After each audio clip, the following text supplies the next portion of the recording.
আপনি যত জনপ্রিয় হবেন, আপনার জীবনটা ততটাই নিয়ন্ত্রিত হয়ে যাবে। মনে হয় আপনার নিয়ন্ত্রণ আপনার কাছে এবং জীবনটা খুবই ঝলমলে দেখায়। কিন্তু আসলে আপনি মুক্ত নন। যেমন আমি একটা এজেন্সির সাথে বাঁধা পড়েছিলাম। আর আমার মনে হতো এজেন্সি যেন আমার আত্মাকে শুষে নিচ্ছিল। আমি কোনো সিদ্ধান্ত নিতে পারতাম না। আমি আমার ভেতরে অনেক শূন্যতা অনুভব করছিলাম। আমি কে, এলিজা কে মনে হতো এখন আর আমি জানি না। নিজেকে দাসী মনে হচ্ছিল। আমি বুঝতে পারছিলাম আমার ডিপ্রেশন বেড়ে যাচ্ছে। আমি অনুভব করছিলাম আমার ভিতরের এই অন্ধকারটা বাড়ছিল। আর আমি ভাবছিলাম এখন আমার আধ্যাত্মিকতার প্রয়োজন। সেই সময় মালয়েশিয়াতে আমি একজনের সাথে বন্ধুত্ব করলাম, যে ৫ ওয়াক্ত নামাজ আদায় করতেন। তিনি আমাকে কিছু প্যাম্পলেট দিলেন। একটার পর একটা আমার মনোভাব পরিবর্তিত হয়ে যাচ্ছিল এবং শেষে বললেন, এলিজা, আমার মনে হয় তুমি অনেক কিছুই জানো। আমার মনে হয় তোমার এখন মুসলিম হয়ে যাওয়া উচিত। আল্লাহ যদি আমার জন্য এটাই নির্ধারণ করে রাখেন, আমার বাধা দেবার কোনো ক্ষমতা নেই। আমি খুবই হালকা অনুভব করলাম। আর এখন আমি স্বাধীন। আমি একজন থাই বংশোদ্ভূত আমেরিকান। আমি জন্মেছি ওকলাহোমার ইন্ডি নামের একটা ছোট্ট শহরে একজন যাজকের পরিবারে। আমার বাবা প্রেসবিটেরিয়ান চার্চের একজন যাজক। আমি যুক্তরাষ্ট্রেই বড় হয়েছি।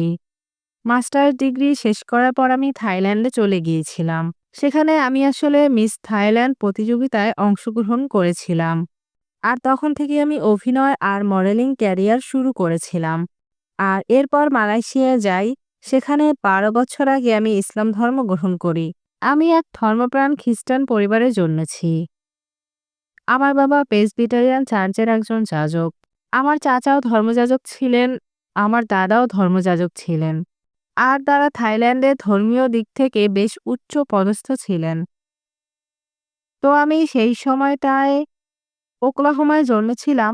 সেই সময় আমার বাবা ধর্মতত্ত্বে পিএইচডি করছিলেন। এজন্য আমি মোটামুটি চার্চের মধ্যেই বড় হয়েছি। আমার বয়স যখন ৩ বছর তখন থেকে চার্চের কোরাস গান গাওয়া শুরু করেছিলাম। আমি প্রতি রবিবার চার্চে যেতাম। এমনকি কলেজেও আমি খ্রিস্টান অ্যাকাপেলা গ্রুপে গান গাইতাম। তাই খ্রিস্টান ধর্ম, আধ্যাত্মিকতা, স্রষ্টায় বিশ্বাস আমার জন্য অনেক বড় একটা বিষয় ছিল। পরীক্ষা দেওয়ার সময়গুলো আমার মনে আছে। আমি ভাবতাম আমি ঠিকমতো পড়িনি, কিন্তু আমার কাছে কোরাস ছিল। আমি সেটা আমার ডেস্কে রাখতাম। আর যদি ফলাফল আসতো, তাহলে মনে হতো এটা স্রষ্টার করুণা। আমি বেশ ধার্মিক মেয়ে ছিলাম, কিন্তু সবসময় স্রষ্টার কাছে প্রার্থনা করতাম। আমি কখনো যিশুর কাছে প্রার্থনা করিনি, কখনো স্রষ্টার পুত্রের কাছে প্রার্থনা করিনি। আমার মনে হয় একটু খ্যাতি পাওয়ার পর থেকেই আমার এমনটা শুরু হয়েছিল। আসলে আমি ১২ বছর বয়স থেকে টিভির পর্দায় আসছি। এই জগৎটা আমার খুব চেনা। আমার মনে হয় আমার মা আমাকে বিকশিত হতে দেখে এবং আমি একটু ওপেন মাইন্ডেড হতে পারছি সেটা দেখে সে বেশ খুশি হয়েছিলেন। তখন আমাকে বাচ্চাদের মডেলিংয়ের মতো কাজ করতে দেওয়া হলো। তারপর মাস্টার্স ডিগ্রি শেষ করার পর আমি থাইল্যান্ডে গেলাম বাবার সঙ্গে ছুটি কাটাতে। ঠিক তখন আমি থাইল্যান্ডে পৌঁছালাম। বাবা ঠিক করলেন, আসলে ঠিক করলেন এমন নয়, তাকে ব্যবসায়িক কাছে জেনোভায় যেতে হলো। আর ২ সপ্তাহের জন্য আমাকে একা ছেড়ে গেলেন। সেই সময়ে মিস থাইল্যান্ড প্রতিযোগিতার একটা বিজ্ঞাপন দেওয়া শুরু হয়েছিল। আমি ভাবলাম, আচ্ছা, এটা তো আমার জন্য ২ সপ্তাহের ফ্রি ছুটি। বাবা যেহেতু চলে গেছেন, তাই এই সুন্দর ছুটিটা আমি উপভোগ করছিলাম। আমি প্রতিযোগিতায় অংশ নিলাম। আমি যেহেতু খুব একটা লম্বা নই, তাই ভাবলাম হয়তো আমি পারবো না। এখানে আমার তো হবে না। আমি তো কেবল ফ্রি খাবারের জন্যই গিয়েছিলাম। কিন্তু আমি প্রথম ৫ জনের মধ্যে চলে এলাম। এখন ভাবলাম আমি এটা কি করছি? কিন্তু সেই প্রতিযোগিতাই আমার জীবনের অনেক দরজা খুলে দিয়েছিল। আমি প্রতিযোগিতা শেষ করে টিভি কমার্শিয়ালে কাজ করা শুরু করলাম। আর মালয়েশিয়ার আসার কারণও সেই টিভি কমার্শিয়ালে ছিল। তো আমি মালয়েশিয়ায় সেই কাজের জন্যই গিয়েছিলাম। আমি একটা এইরকম রিয়েলিটি শো করলাম। অবশেষে একটা টেলিমুভিতে কাজ করলাম যা টিভির জন্য তৈরি। আর একটা ভ্যাম্পায়ার মুভি ছিল। আমার সেই টেলিমুভির কলাকুশলীরা ছিল মালয় মুসলিম। তখন আমার মাইন্ডসেট খুব আমেরিকান ছিল। আমি সেই দেশে পৌঁছে ধর্ম বা অন্য কিছু নিয়ে একবারও ভাবিনি। আমার মনেই হয়নি এই হিজাব পরা নারীরা মুসলিম। আমি মনে করতাম আচ্ছা এটা এখানকার ফ্যাশন। আমি ভাবিনি দাড়িওয়ালা পুরুষরা মুসলিম। আমি শুধু মনে করতাম এখানে পুরুষরা দাড়ি রাখতে পছন্দ করে। তারপর যখন শুটিং শুরু হলো আমি বুঝতে পারছিলাম না আমার টিমের পরিচালক আর অন্যান্য অভিনেতারা দিনে কেন খাবার খাচ্ছেন না আর রাতের বেলায় অনেক খাচ্ছে। আমার তো জানা ছিল না তখন রমজান মাস চলছিল। আমি শুধু জানতাম তারা দিনের বেলা খাচ্ছে না। তারা আমাকে খেতে বলতো কিন্তু নিজেরা খেত না। আমি ভাবতাম ব্যাপারটা বেশ অদ্ভুত। আমার একটা উদাহরণ দিতে হবে। অনেক সময় আমরা দেখি হলিউড তারকারা খ্যাতি পাওয়ার পর তারা বিষণ্ণতা বা তার চেয়েও খারাপ অবস্থায় চলে যায়। সবাই ভাবে এমন কেন? তাদের তো সবকিছু আছে। তাদের সবকিছু থাকার পরেও তারা কি করছে? তো আমার ঠিক সেরকম অনুভূতি হতো।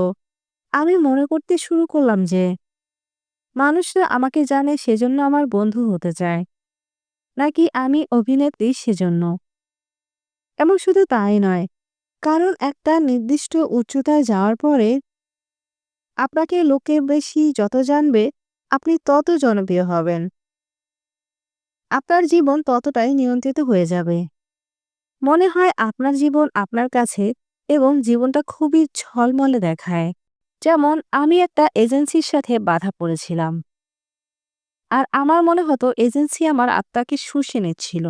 কারণ কমার্শিয়াল একটা মডেলিং ইন্ডাস্ট্রিতে আপনি যখন একটা নির্দিষ্ট স্তরে পৌঁছান, যেমন আপনি সকালে উঠবেন তারপর শুটে যাবেন।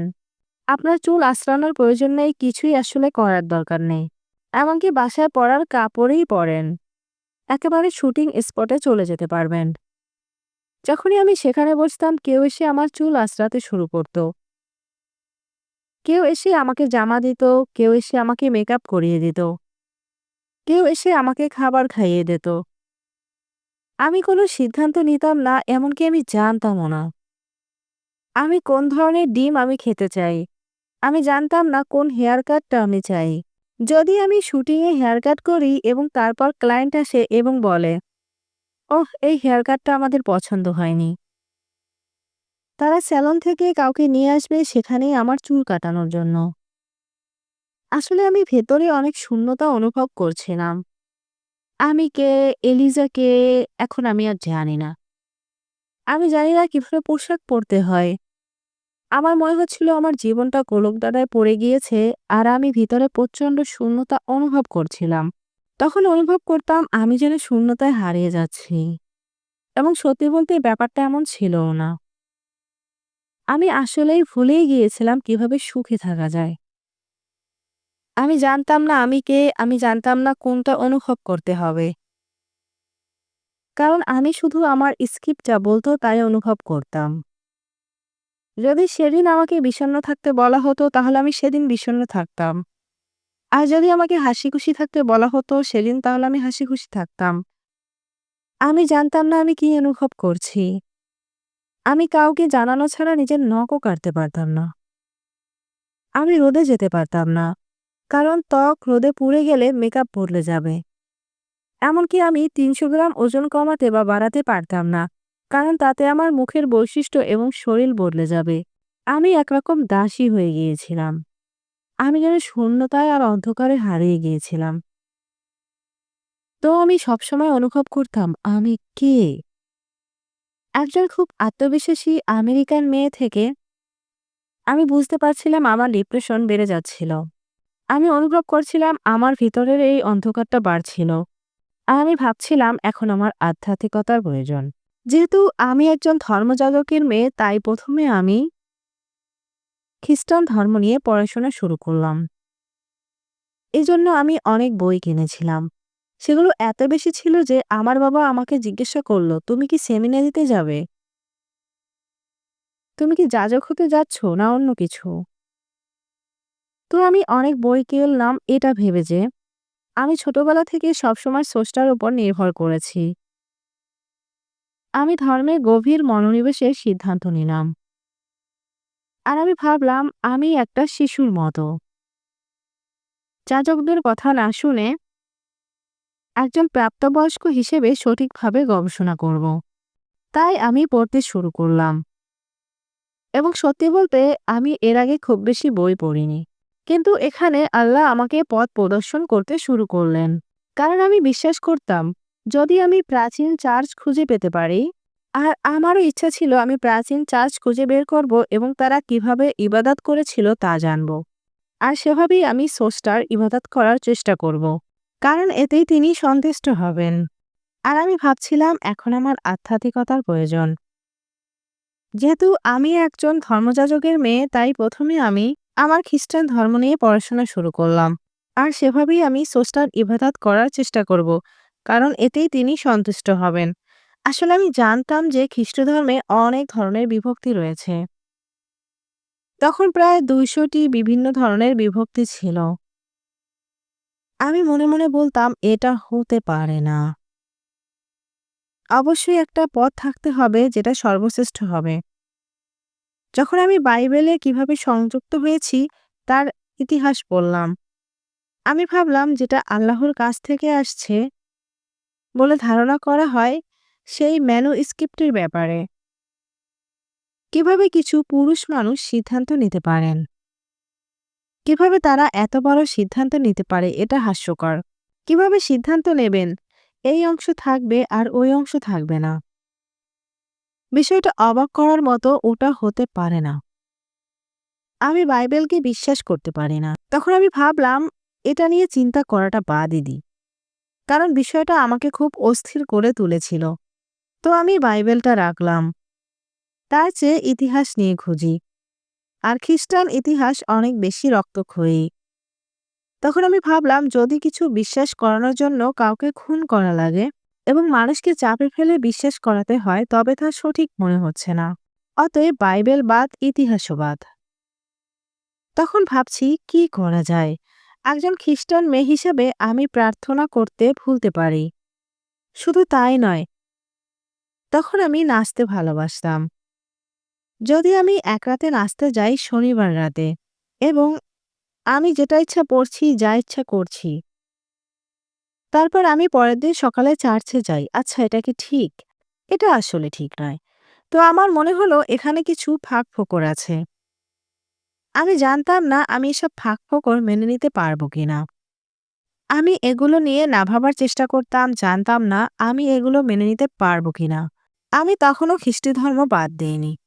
আমি ভাবলাম আমার হয়তো আরো কিছু রিসার্চ করতে হবে। সেই সময় মালয়েশিয়াতে এমন একজনের সাথে আমার বন্ধুত্ব হলো। সে ৫ ওয়াক্ত নামাজ আদায় করে। এর আগে আমি ৫ ওয়াক্ত নামাজ আদায় করেন এমন কারোর সাথে মিশিনি। আমি দেখলাম যে আমার বান্ধবী মাশাআল্লাহ, আল্লাহ যেমনটি চেয়েছেন, দিনে ৫ বার সম্পূর্ণ শরীরের একটি প্রার্থনা করেন। আর আমি তাদের দিকে তাকিয়ে দেখতাম আর ভাবতাম আমি একজন যাজকের মেয়ে। সেই আমি তো দিনে ৫ বার প্রার্থনা করি না। যদি আমি ২ মাসের জন্য প্রার্থনা বন্ধ করে দেই কিছুই যায় আসে না। তো আমার সেই বান্ধবী তারা যে ক্লাস করত তার একটাতে তাদের সাথে আমাকে যেতে বলল, এবং এটা ছিল শেখ হুসাইনির ইসলামিক সেন্টারের একটা ক্লাস।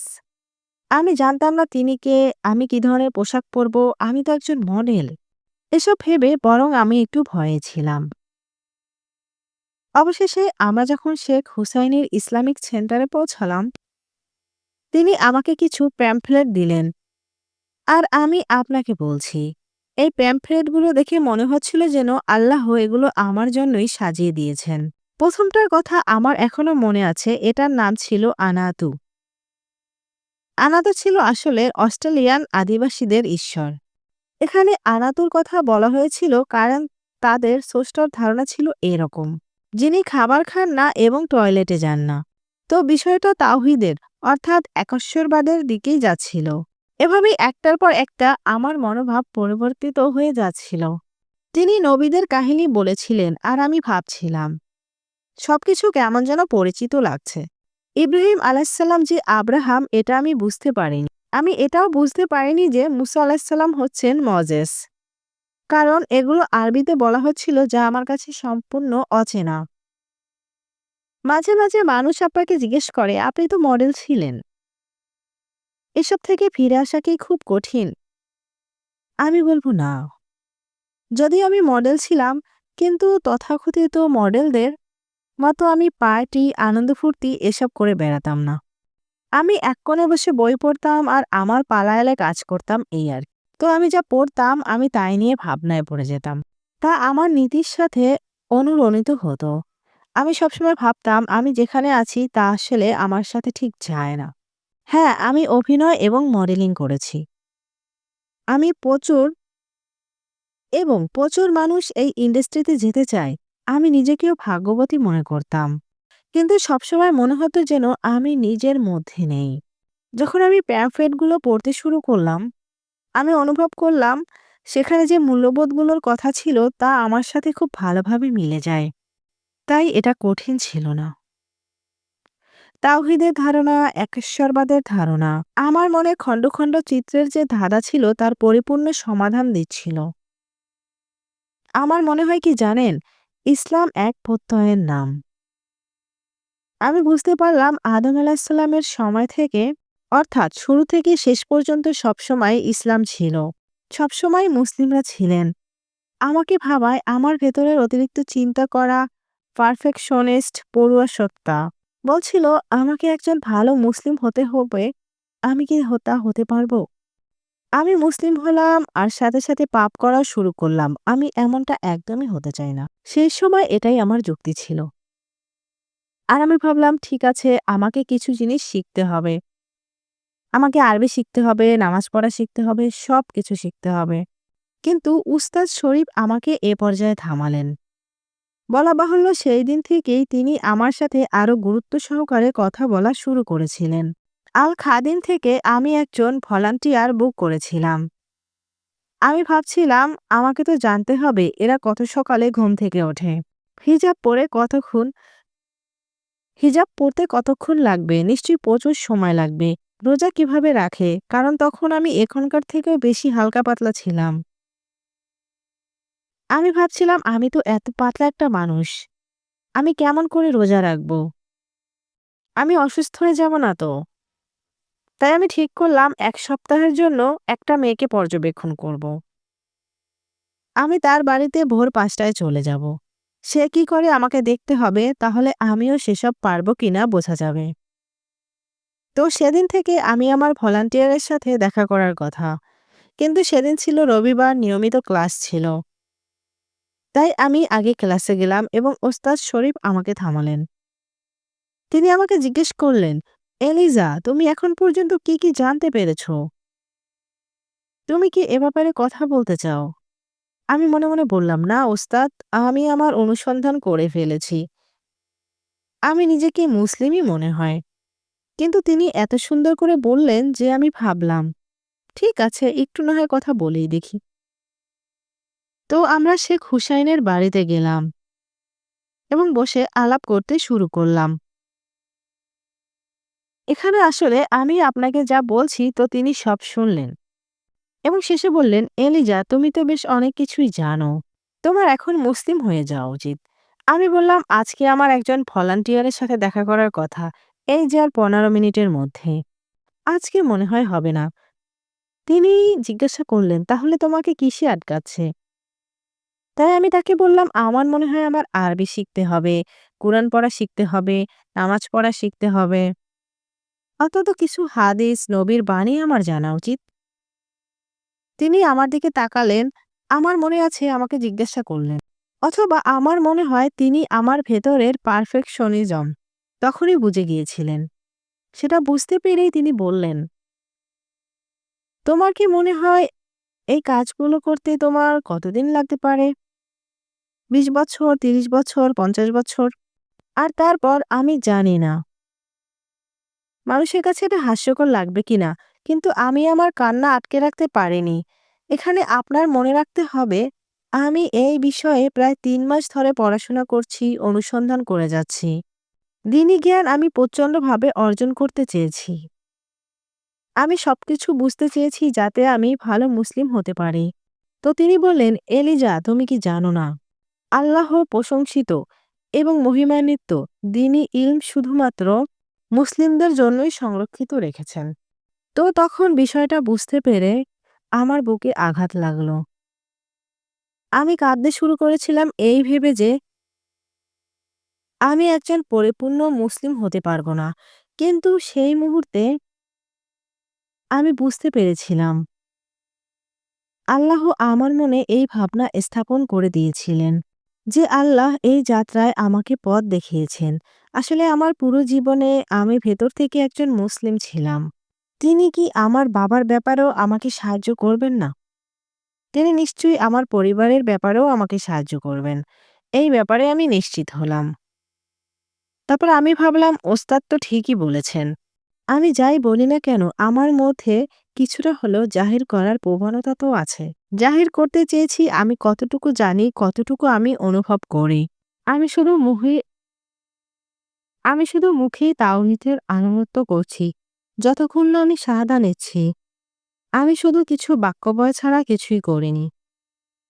আমি যদি আল্লাহর কাছে আত্মসমর্পণ করার পদক্ষেপটা পর্যন্ত নিতে না পারি, আল্লাহ আমাকে দ্বীনি ইলম কেন দান করবেন? আমার কান্না আরো বেড়ে গেল। মাশাআল্লাহ। ওস্তাদ যিনি শাহাদার সাথে অতি পরিচিত, বুঝতে পেরেছিলেন আমার ধারণা আরো গভীর হয়েছে। তিনি আমাকে জিজ্ঞেস করলেন, তুমি কি তৈরি? এভাবেই সেই আলাপচারিতায় অপরিকল্পিতভাবে আমার ভলান্টিয়ারের সাথে দেখা করার পথে আমি বুঝতে পারলাম আল্লাহ যদি আমার জন্য এটাই নির্ধারণ করে রাখেন, আমার বাধা দেবার কোনো ক্ষমতাই নেই। আল্লাহ যদি এটাই চান আমি আটকাতে পারবো না, তো আমি আমার শাহাদা নিলাম। সেই অনুভূতি আমি এখনো অনুভব করতে পারি। আরবিতে বলার সময় তেমন কিছু বুঝতে পারিনি, কারণ আমি এটা ঠিকভাবে উচ্চারণ পর্যন্ত করতে পেরেছি কিনা তাতেও সন্দেহ আছে। কিন্তু যখন আমি এটা ইংরেজিতে বললাম, আমি এখনো অনুভব করছি এটা হালকা শিহরণ মাথা থেকে ঘাড় এবং তারপর সারা শরীরে ছড়িয়ে পড়ে। আমি এখনো এটা আমার হাঁটুতে এবং পায়ে অনুভব করছি।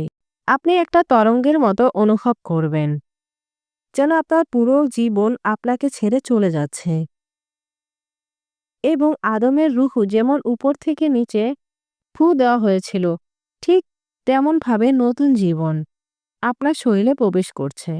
এমনটাই অনুভব করছিলাম। এবং যখন আমি এটা আমার পায়ের কাছে অনুভব করলাম, যেমন আপনি কোনো টিভি স্টেশনে সম্প্রচারে বিঘ্ন ঘটলে একটা বিপ শোনেন। আমার কানেও এমন কিছু শুনেছিলাম। আমার দৃষ্টি একটু গোলাপি হয়ে গিয়েছিল। আমার দৃষ্টি একটু ভিন্ন হয়ে গিয়েছিল। এরপর আমি হালকা, খুবই হালকা অনুভব করলাম। অনেক বেশি হালকা। আর এর ঠিক পরেই আসরের আজান পড়ল। আর আমি অজু কিভাবে করতে হয় না জেনেই অজু করতে গেলাম। কেউ একজন বলে দিল, এভাবে করো, এভাবে করো, ওভাবে করো না। আমি সাথে সাথেই আল কাদিমের নামাজ ঘরে চলে গেলাম এবং আমার আরেক বান্ধবীর পাশে দাঁড়িয়ে গেলাম। পুরোটা সময় আমি তার দিকে দেখে নামাজ পড়লাম। ঠিক আছে, এভাবে, ওহ এভাবে। এবং সেটা ছিল আমার প্রথম নামাজ। আর আমার যতদূর মনে পড়ে, তারপর থেকে আমি কোনো নামাজ মিস করিনি। আমার প্রথম সিজদা যেটা আমি বুঝে করেছিলাম সেটা ছিল সেই রাতে, মাগরিবের সময়। একদিন আমি আমার ভলান্টিয়ার এবং তার বান্ধবীদের সাথে দেখা করতে গিয়েছিলাম। সেখানে ৫ জন ছিল, তার মধ্যে ৪ জন ছিল ইসলাম ধর্মে প্রত্যাবর্তিত। আমরা একটা ক্যাফেতে গেলাম আর তারপর তাদের একজনের বাসায় মাগরিবের নামাজ পড়তে গেলাম। তো আমার প্রথম ইমাম ছিলেন একজন পুরুষ, দ্বিতীয় ইমাম হলেন একজন নারী। এবং সেই ৪ জন প্রত্যাবর্তিত মুসলিম আমাকে সিজদা করা শেখালেন। শেষ সেজদা দোয়া করার জন্য একটি বেশি সময় ধরেই করেছি, কারণ এ সময় দোয়া কবুল হয়। আমি আপনাকে একটা দোয়ার কথা বলি যেটা আমি সেই বছরের শেষ পর্যন্ত সময় পর্যন্ত করেছি। আমার প্রত্যেকটা শব্দ মনে আছে, কারণ আমি প্রতি নামাজেই দোয়া করতাম।